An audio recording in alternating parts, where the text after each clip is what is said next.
Welcome to ASRs, where psychology meets life. Let's dive deep. Hi, I'm Kashika Gulati, a counseling psychologist, and with me I have Dr. Aditi Bishnoi, who is a neuroscientist. And together we'll be exploring how our brain works through different stages of interpersonal relationships. So, Dr. Bishnoi, would you like to tell us about neuroscience? Like, why do we need to know about neuroscience with respect to anything? Forget like about interpersonal relationships, yes, but like, how does knowing about neuroscience help in general? Good question. Neuroscience is knowing more about the brain. So psychology started off with reading behaviors and how people, have different responses to different kind of conditions. But neuroscience is a part of psychology. Neuroscience goes deeper into the biology behind how different behaviors are manifested in the brain. So it's similar to knowing how your gut biology works.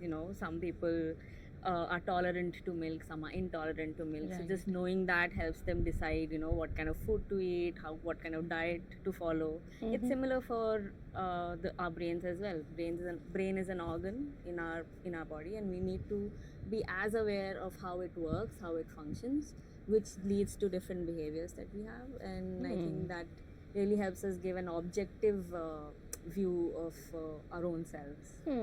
Actually, like it's going to be a good mix of objectivity and subjectivity Right. here. Like Hopefully.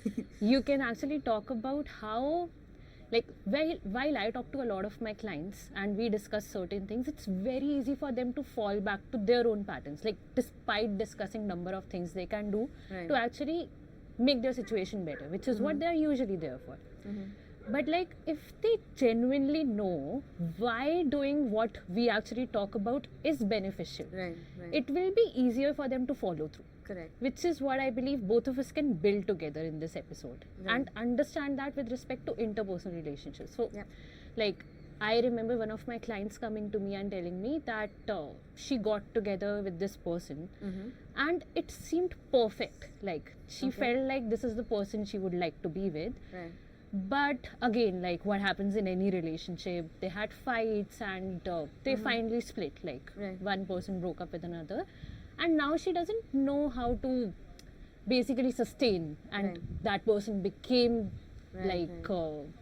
the reason why she was happy in her life A support for that system of matter. sorts, yeah. And I believe this is something that happens with a lot of my clients and with a lot of people Yeah, as yeah. well. Absolutely. So can you tell us, like, how about we break it down and understand, like, when we meet someone, what exactly happens?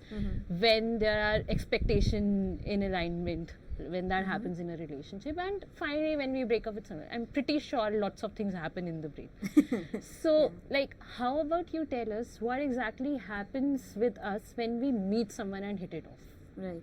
So my expertise is not in interpersonal relationships per se, but a lot of what we do when we are interacting with people is very similar to what just usually happens in the brain when we are creating memories. And my specific research has been in memories, so I can give you a tad bit of that. That's great. And hopefully that will help us learn a bit more about these things. So what happens when we go to a new event, or let's say we are going on about our own thing, and an event happened in our life. That happened at a specific place. That place had certain items around it. There were certain people. There was certain setting. Let's say it happened in a heavily. Let's say how you had an accident and it was heavily. A crowd came in. They were shouting, blah, whatever. So the whole thing, that event creates a memory. You Right. remember that event because it was a significant event. It was a very strong emotional response as well. So Right. how our brains does it is it gathers information from your sensory regions, which is gathers visual information, gathers auditory, smell, etc. But it also has a lot of internal signals coming in. So what were you feeling at that moment? What was the motivation? Was there fear? Was there excitement? Was there sadness? Each of these emotions have their own value, and that Right. value gets attached to the sensory information that's coming in at that point. And that value attached helps the brain to decide whether that amalgamation of information that sensory load, is it really important for me to remember it on a longer period of scale, or is it just, you know, similar to what happens with me on a usual day-to-day basis? For Okay. example, if you're a traffic policeman and if you're seeing traffics, you know, a lot of traffic jam and traffic accidents a lot, it's not very new for you. Yeah. You're used to that. But somebody going through an accident would be a very significant, a high emotional response along with the sensory information. So that gets loaded as a significant memory. Okay. So from what I understand, if I meet someone and there's nothing that stands out about that person, I may not even retain that meeting per se because it wasn't Probably. significant enough. But when I'm meeting someone and I'm feeling good about myself, maybe that contributes to me liking them as well, because there was already this feeling good within that kind of got projected outside as well. Yeah. Right? And that's similar to what happens when we meet someone. We are feeling good about ourselves, and then we also start feeling good Yes, about that's them. a good way of summarizing it. Is it? Yes, that is. So, a lot of how we might feel in while we're interacting with someone new also comes in from how are we feeling about ourselves in that moment. If we are underconfident, let's say, and we meet someone, we won't be very confident about the interaction as well, right? But if you are positive a bit, you are generally you have like those more positive, excited energy, then you are also bringing that energy into that interaction, right? And you're seeing it's like tinted glasses. You know, you're seeing the world through your tinted rose tinted worldview that you have, and that adds that information to whatever sensory information through the interaction you're getting in, whatever the person talks about, and your way of understanding things, it all comes under that tint basically. Okay. So if you have like a dark tinted glass that you're wearing, you're probably not going to see much if you yourself have like blocked yourself from a lot of things. But that makes me curious that what if I am an underconfident person, say, and I meet someone and I feel attracted to them, not necessarily as a like prospective partner per se, but even as a friend. So like, won't my liking towards them or my experience of liking them be legit like any other person who says very confident and has like has a better personality Right. for the lack of better So is words? the question that you are more likely to be attracted or like someone when they are you or they are confident? With me being confident or not confident, how does my liking get affected?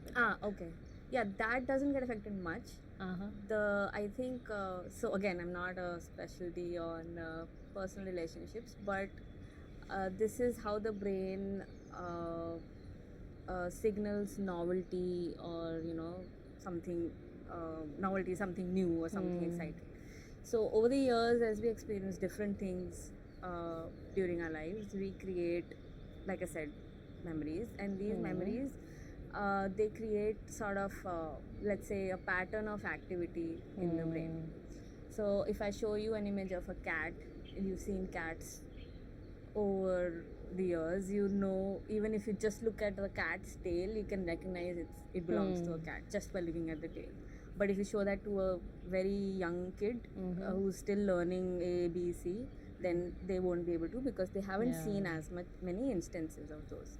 So the more instances, more experience that you get, you're able to create a pattern of activity such that any chunk of that event is shown to you, you can recreate or sort of pattern complete the whole thing to recognize that event. So that's how patterns form. Now let's say you know the pattern for cat, you have a pattern for dog. These are very objective things that you see in the world. But the similar thing can happen with abstract concepts.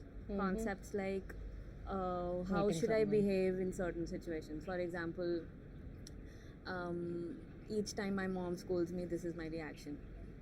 Okay, each time she scolds, that's a signal coming in, and my reaction to it. A trigger of sorts. It can be a trigger, it can be just submitting to her, you know, whatever it is, that pattern of activity, the signal that came in of her scolding me, and my own motor actions of doing something, that signal has now gotten associated, so a pattern has been formed. So a lot of Okay. times these patterns forms, and that's how we form our worldviews too.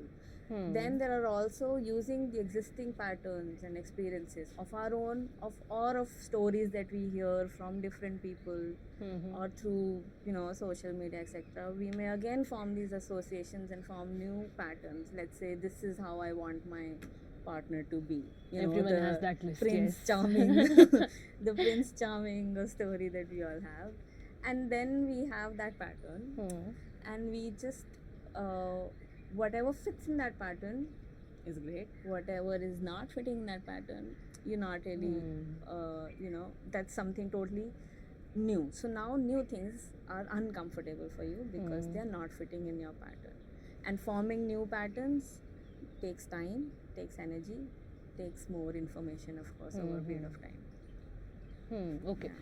So if I link it to what you first said, if something stands out to me, Yeah. I retain it, or else it's like a thing, like monotonous thing that's happening in my life, and it doesn't even get registered in the sense of me going back to it later. But for example, I wanted my partner to be someone who is sensitive and emotional and also knows how to talk well.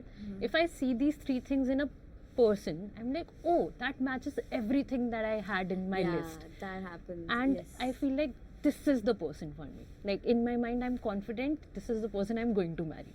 Happens with a lot of people, like a lot of my clients as well. And so what I want to understand now is that when that honeymoon phase is over, like this is a legit thing, that your expectations, you will get into fights with the other person. There will be some frictions. So when that happens, there are some people who make it through, while others understand with time that maybe they don't align with the other person, and it's better for them to split, be it as friends or as partners. So when expectations do not align, what exactly happens in our brain? Like, why do some people go on and understand those expectations and work upon them, while others see those as non-negotiables, if at all? So like, I would love to understand what happens when expectations don't align per se. Right.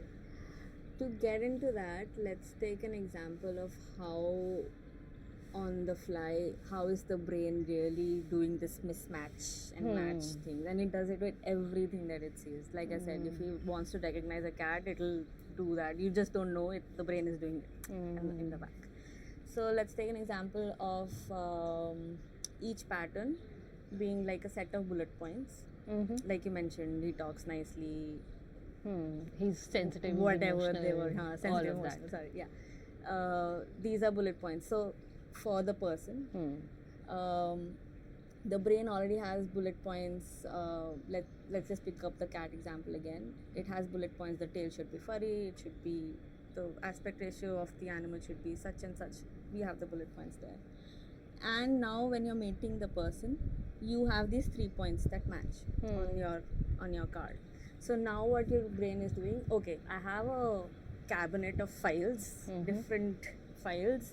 Each file is like, what kind of person is that gonna be, and that file has like detailed version. So your Prince Charming file in that cabinet has like a detailed version of what it should be like, and your dreams and aspirations and whatever coming into reality with that person. जैसे ही ये these 3 bullet points match, you open that file, and that file is it. Now everything that happens that you're experiencing with that person, you're constantly matching the points. मेरे Prince Charming file में तो these were 10 different things. Out of these, 5 were already there. This is another 5. Now these other 5 is what you have formed for yourself based on your experiences through stories or whatever your imagination. Novels. Yeah, novels. But they might not be there in that person. They might not even be realistic for that matter. Yes, he might be just projecting your own. So he might just have like 5 of them and not the other 5 of them. So which is natural, right? Which is, because you have created a version of your own, and the probability of finding that exact 10 points in anyone is very, very, very, very, very low. Especially if it's from novels. So then what happens is, why are these 5 points not fitting in? Why are these 5 points not fitting in? That why is stuck, right? That's how the expectation thing now happens. you have a mismatch. Those 5 points are not fitting in, which means that file might be wrong or this person might be wrong. I wanted him to be sensitive. How is he being insensitive right now? Exactly. Like, It that is might be just this- my perception of it. I'm not even caring whether it's sensitive or not, for that Right. matter. मेरे दिमाग में ये था, तो इसी तरीके से होना चाहिए. Hanji, yes. So that mismatch has come in. Now you want to, that mismatch is a signal by the brain, right? It's called an error signal, which happens in a lot of, even in motor actions. How you learn to play football or badminton, you make errors, you know, अच्छा ये movement से नहीं जाएगा, इसमें ज़्यादा power है या whatever. You practice shoots, you know, you have to place the foot under the ball and, you know, ऐसे रखूँगी तो सीधा जाएगा, अंदर रखूँगी तो bounce करेगा, whatever. So error signals is how we learn. Right. And this mismatch has bring in an error between what you are seeing currently in the person and what you had already stored the pattern or the worldview in sorts of bullet points and files, right? Now the brain wants to just collapse this error because it's constant signal coming in, right? ESQ. To collapse the error, you either want to change the person, you please match the other 5 points also, or you want to throw away the file कि यार ये सब तो होता ही नहीं है, Prince charming ये file ही गलत है, right? But I don't know, you will have a better suggestion on this, but I think the best approach is to, you know, something in the middle. Yeah, of course. Because I think self-awareness plays a huge role here. That, of course, I had a blueprint of mine that this is how the person should be like. But then I myself know what are the things that are non-negotiables for me, if at all, and what are the things that I can explore and find out with the other person, whether, you know, if there are any other adjustments that need to be made, or if the person is any different, can I align? Because while I don't know what the other person can be about, I don't even know about myself, like how I felt yesterday and how I feel today. Yeah, Very different. My experience yesterday maybe was such where I was like, okay, people are like, I can trust people very easily, when till yesterday I could not, maybe. So of course, finding a middle ground, like understanding, even if expectations aren't aligning, let me find out for myself if this is something I can work upon with the person, or this is something that just doesn't, you know, make sense for me. This is like, the person shouted on me, they probably, that is something I cannot accept in any of the relationships. So I'm like, okay, this cannot happen. Now from here it can go either way. Either the other person understands that, okay, I should not be shouting on the other person, or the other person like, okay, this is my way of talking and I cannot. Maybe that's when we decide that, okay, this is not a relationship worth having, a friendship we should not. Yeah, if I can just butt in and add my point here, that I think in that situation, just knowing the fact that your perception of the other person is your perception and not what that person actually is. Tinted glasses, yes. And we are just matching the bullet points from the folder that we have. And the fact that both the folder can be changed, the information that's in your brain can be changed, the way you train your brain can be changed, and but only up to a limit, of course. If only 1 out of 10 points are matching, then there's not much of a point really to change the 9 points. Right. And also even if the 5 points of that person were matching, they might not match at another point in time, because they are also evolving. The world is evolving in general in time. So that pattern, that information that you have also needs to be flexible, and you need to keep learning and upgrading and changing that pattern. So like, the people who are stuck in their own ways, that's why it is more difficult for them to adjust to any changes, and changes are a constant, like that's how everything works. So with expectations not aligning, which is a natural part of it, I think a lot of my clients come to me and, you know, they would tell me that my friend or partner told me that you shouldn't even be having expectations in the first place. Things can go very smoothly if there's nothing like expectations. But I think differently. Like, as a psychologist, I'm like, having any expectation is like how you perceive things, right? Like, probably it's an expectation that my friend should listen to me when I'm talking to her. Like, that's what a good friend for me is like. But if I'm like, my friend should listen to me no matter what they are doing. that then becomes entitlement. Like I want them to do what I want. Like I am the center of universe there, kind of a thing. So it's like a lot of difference between understanding yourself, whether what you are expecting from the other person is just an expectation which can be discussed with the another person, or it is coming from the place of entitlement that this is what I want and I should be given that. Right. So from I think what you shared as well, expectations is how we also make sense. Like some things go into some files. Yeah, the brain, the way the brain works, as much as I know of it from different studies, is that it is predictive in the sense that it trains itself and then it predicts the very next step. So for example, there are animals that are studied in neuroscience. They are freely moving around in an environment, eating, pooping, blah. They're doing all their thing that they do. If you look at activity in the brain at that point, you can see activity of where the animal was at that point, where it has just been. ये तो information अभी किया इसलिए it's there. But it can also predict the activity itself can predict which path the animal is going to take in the next couple of seconds.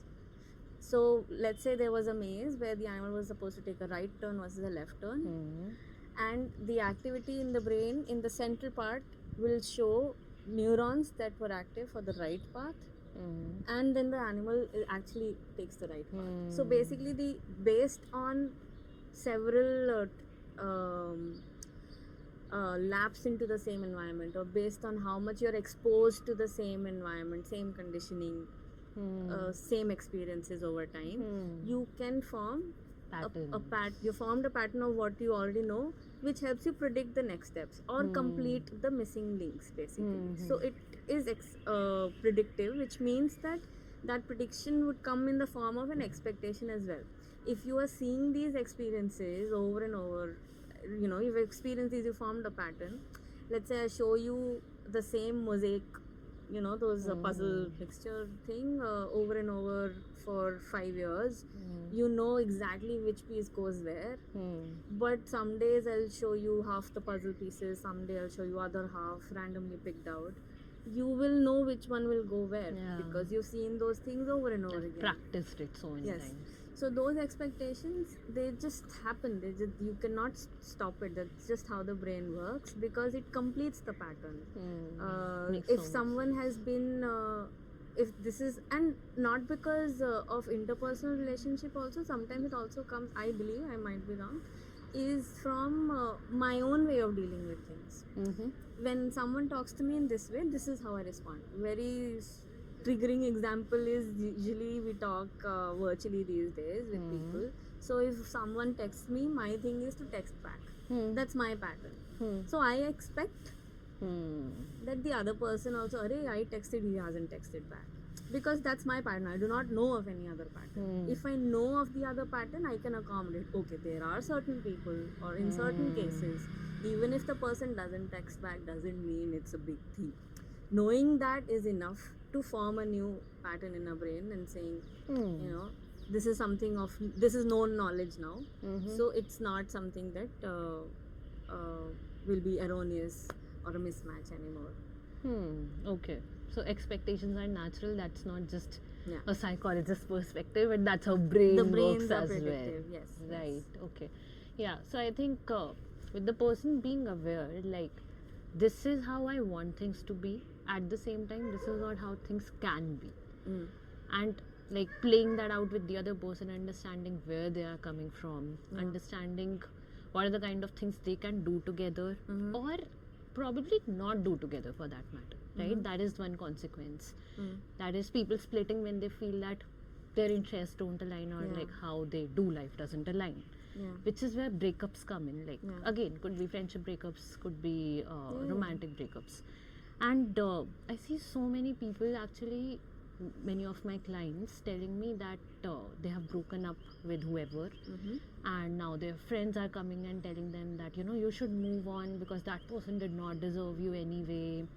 But they are like, I am legit at the same place. Like every night, I'm reminded of them because this is when I used to talk to them. And like in the littlest of things, I see them, and it is so hard for me to actually move on. Like just doing the normal functions, maybe waking up in the morning becomes a task for them.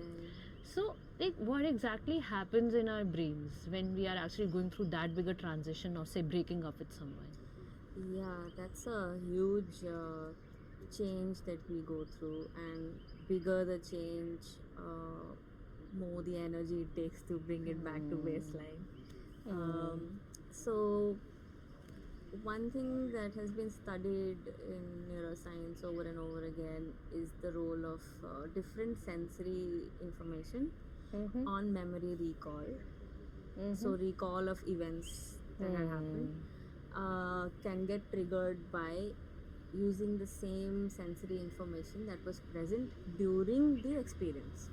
For example, if I always met my date at a cafe which had a very prominent coffee fragrance. Having coffee would become difficult for me later. Why? Because that smell itself can trigger the whole thing. It's been seen even in rats, not just human. In rats that are exploring an environment, and there was strong. The rat doesn't know, it's not doing anything to change the rat's behavior. The smell is just present there. They have put in different cotton swabs with fragrances, and the smell is there in their environment. You look at brain activity, there's some activity going on. You have noted that activity, you recorded that activity.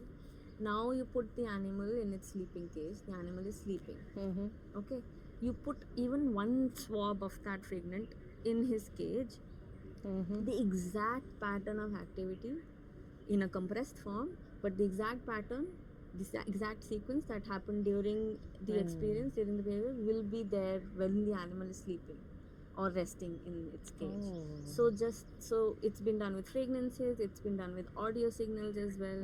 So certain songs can also trigger all those things. Places definitely for humans. Time. Yeah, for us, vision is more important. That's the biggest sensory information that we take in.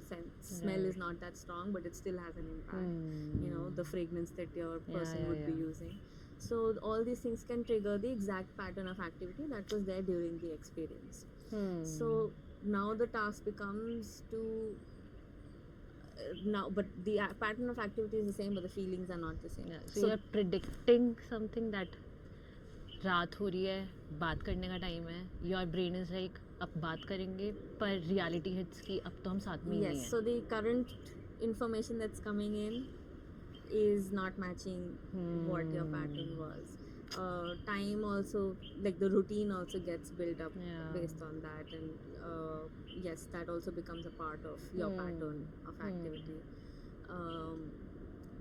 And it becomes a bigger change because each time the same pattern of activity gets recalled, reactivated, but the current information has a mismatch now. So your feelings are not the same. Then you get reminded of why the breakup happened. You get reminded of the whole jhagda that you had, all that. So now it's not settling in well. And it takes a lot of energy to change that pattern of activity or see it in a different light or remove those values, the emotional values that you had added to it. If you were always excited to see the person in the cafe that you met and coffee is triggering or that recall, then you might have to associate a different information to that sensory coffee value basically. Right. So you won't have that excitement value to that information anymore. You'll have to be like, okay, there was something in the past. So with time these things will fade away, but they don't fade away on their own unless you're actually genuinely putting in the effort to change that pattern. Changing that pattern, like putting in the effort to changing that pattern in layman terms would be, for example, if you had a routine, so you need a change of routine. You basically have to disrupt the kind of different associations that were there. So our environment, like I mentioned in the beginning, our external environment as well as our internal environment. So what we are feeling in that moment and what we are gathering from around us shape the memory or the event and the experience, right? So we think we have a lot of control on our internal environment, but we mostly do not. I mean, the control of external environment is more than internal. So what we can do in the beginning is probably like change a couple of things in our external environment itself. If it has been in the same office space, let's say, changing the desk that you're working at. Okay. That can become one. You're changing some physical aspect in your surroundings. That helps the most. That would help the most to change a couple of things. You're not going to the same routine of sitting at a desk and seeing the person. That's a big thing in itself. We all know that we need to do that. Yeah. If that's the case. Then little things become if you're taking the same path back home, if you have a routine that includes them as well in some way, you have to replace it with other things, or you change the routine, you change your immediate surroundings, you go to new surroundings. If you can't change your immediate surroundings, you meet new people. You just need to add more into your external, which will change your internal. Otherwise what will happen is your internal will overpower, and whatever you're seeing around you will get tinted. Your internal sadness, fear, or whatever will get overpowered, and you get to see everything with that gloomy light. I think that explains like why when some people they like get over whatever, or maybe not get over any relationship, and they get into the very same thing again, similar thing with another person, with another friend or another partner, and they are re-experiencing what they did with the last person in a very different way, which is what I believe happens when you are just bringing in external changes and not working internally, which is what actually like psychologists help in. The external things, of course, the behavioral things that you got to do are the things we do suggest, at the same time working on the internal thing, like processing that breakup, and also how to respond to external changes also. Even if you brought in that external change but your response is the same, the person has changed but the stimulus is the same, right? Your response is the same, so the pattern technically is the same. So it's like you are still living that with just the sadness that it's not there, kind of a thing. Or with another person if you find someone similar. Like whatever, the situation can be different, but whether you are processing your emotions and reacting any differently is what makes a lot of difference in the way you overcome that thing, right? And like a lot of people are also hard on themselves, that I made this particular mistake and this is why the other person left me. So like about mistakes, I would just, what I tell my clients is that mistakes are a very normal part of the process. Like maybe I kicked the football wrong the first time and I could not pass to that person who I wanted to, and I felt really bad. Oh my god, I could have passed just right. But it was only after that wrong pass did I understand what I did wrong to make the right pass next time, right? So like mistakes, how does that get registered in the brain?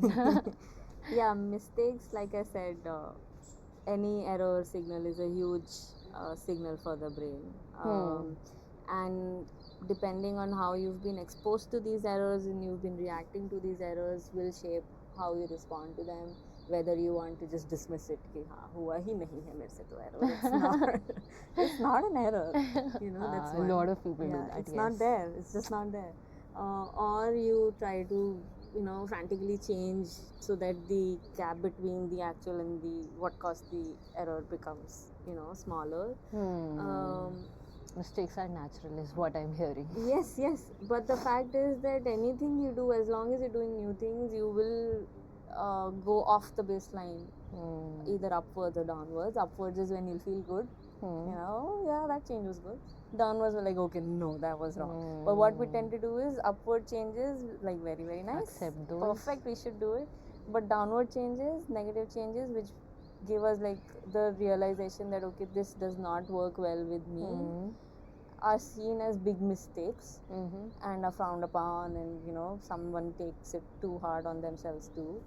But if you just remove the signs plus, sorry, I'm talking like, if you just remove the signs plus and minus, it's the same, right? It's how much do you vary from your simple baseline, and that is the same. So error absolutely is the same thing.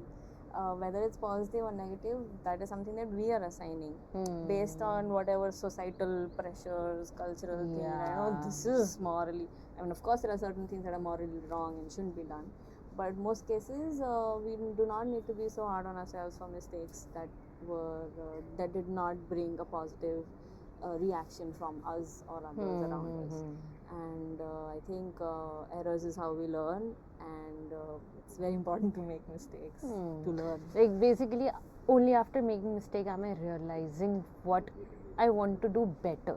Like I won't know the better till the time I screw it up a little. Yeah. Which is what like mistakes are about. And remember, the patterns in the brain, they formed when we were seeing different things. Yeah. Let's say a lot of cats were shown and only cats were shown, then I'll never be able to differentiate it from a dog because only cats is what have been shown. So an inadvertent slice of dog picture in between all the cat pictures, like, okay, wait, what's this? You have that error, but it's sort of told you that, okay, there's something out there that doesn't match cat. It has to be something, we'll explore it later, but there's something out there. You learn something new. Basically, it did not match.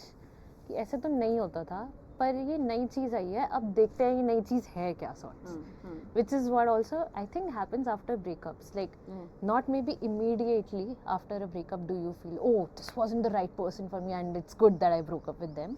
But later you understand that these are the things, like probably in the course of the relationship I never realized that this person doesn't treat me the way I want it to be treated. This is something I like realize in hindsight.